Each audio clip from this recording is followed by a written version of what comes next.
এক ছিল বৃদ্ধ গরিব কৃষক। একটি ছোট গ্রামে জঙ্গলের পাশে একটি কুটি ঘরে স্ত্রীকে নিয়ে বসবাস করতেন। তার সন্তানি কিছুই ছিল না, ছিল একটা মাত্র গাভী। ওই গাভী যে দুধ দিত, সেই দুধ দিয়ে বৃদ্ধর স্ত্রী ঘি এবং মাখন বানিয়ে দিত। বৃদ্ধর কাজ ছিল ওই ঘি ও মাখনগুলো বিক্রি করে সংসারের জন্য কিছু খরিদ করা। যখন সেই ঘি ও মাখনগুলো বানানোর কাজ শেষ হতো, তখন এই বৃদ্ধ কৃষক প্যাকেটগুলো নিয়ে শহরের কাছাকাছি একটা দোকানে নিয়ে জিনিসগুলো বিক্রি করত।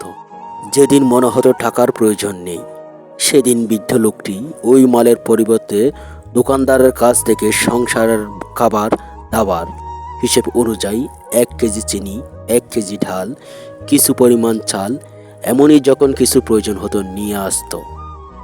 ওই দোকানদার হঠাৎ একদিন চিন্তা করলো, বৃদ্ধ আমাকে প্রতিদিন যে জিনিসগুলো দেয়, আসলে কি পরিমাণ দেয়, একটু ওজন দেওয়া যাক। কথা অনুযায়ী পরিমাপ করলেন এবং যা দেখলেন তা দেখে তিনি আশ্চর্য হয়ে গেলেন।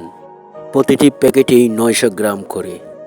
এত বড় প্রতারণা আমার সাথে! আজ থেকে প্রতারক বুড়োর সাথে আর কোনো ব্যবসা চলবে না। পরের দিন বৃদ্ধ লোকটি ঘি এবং মাখন নিয়ে আবারও হাজির হলো দোকানে।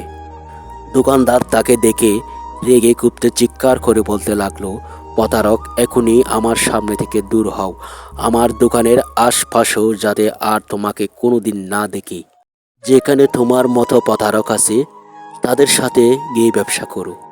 বৃদ্ধ হতভম্ব হয়ে জিজ্ঞেস করলো, জনাব, আসলে ব্যাপারটা কি ঘটেছে অনুগ্রহ করে একটু জানতে পারি? এবার আরো প্রচণ্ড রেগে গিয়ে বলল, তোমার দেওয়া প্রতিটা প্যাকেটেই ছিল 900 গ্রাম করে, যা হওয়ার কথাই ছিল 1000 গ্রাম।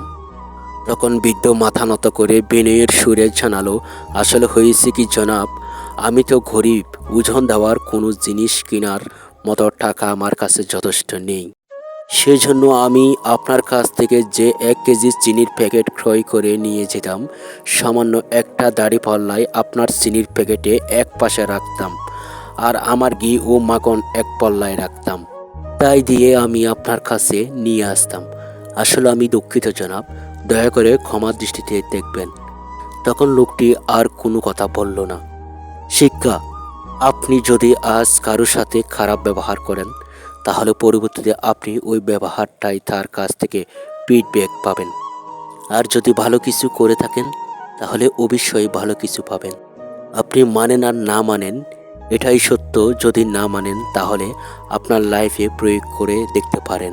আশা করি ভালোটাই আগে ট্রাই করে দেখবেন। গল্পটি আমার এক বড় ভাইয়ের কাছ থেকে আমার শোনা। এই গল্পটি যেদিন আমি প্রথম শুনে, সেদিন থেকেই আমার ভিতরে অনেক পরিবর্তন আসা শুরু করছিল। আপনাদেরও পরিবর্তন হবে ইনশাআল্লাহ।